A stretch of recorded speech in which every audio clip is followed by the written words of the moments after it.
Welcome back. So, today I'll be talking on a general topic, and that will be tips to increase chances of qualification. So, the thumb rule is there are three steps that needs to be followed. First thing is to get your resources right. So, it doesn't mean you take three resources and study from that. The best would be to take a single resource and master the resource. That will make you more efficient. And in case your resources, you take multiple resources, then your graph will be somewhat like this. So always I would suggest stick to one resource. So in case you have a really extraordinary memory and you're always out of the box compared to the other people, then you're free to do so.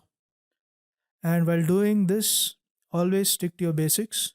Get all the easy questions right. So in case you're solving questions, the first thing would be to get the easy questions right. And once the easy questions are done, next would be to move on to the medium level questions.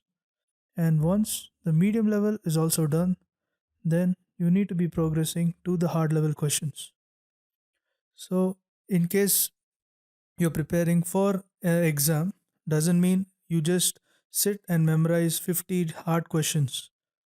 Instead of memorizing 50 hard questions, if you spend your time memorizing or learning, say instead of 50 hard questions, you can manage with 100 easy and medium questions. And the chances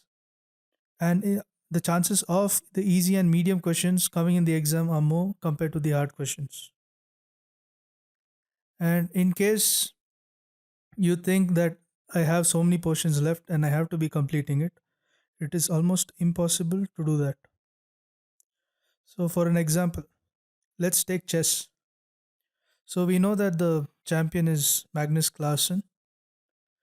So, in case he fights with humans, he's going to win, or the chances of winning are more. Even though he can draw a few matches, the chances of winning is more.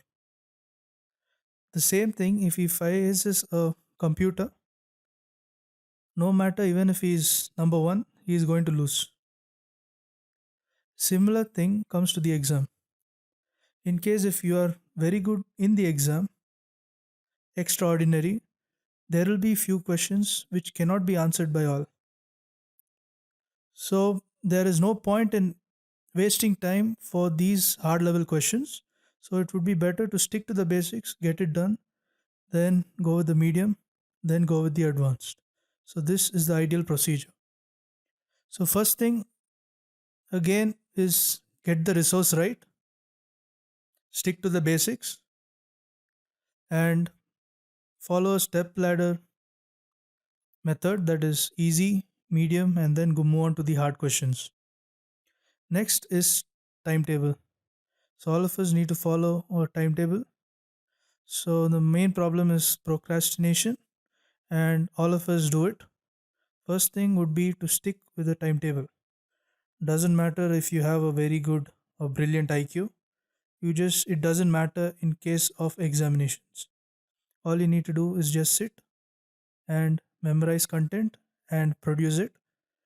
Always keep a pencil with you so that you can scribble or write whatever you think of writing, and this will help in memorization.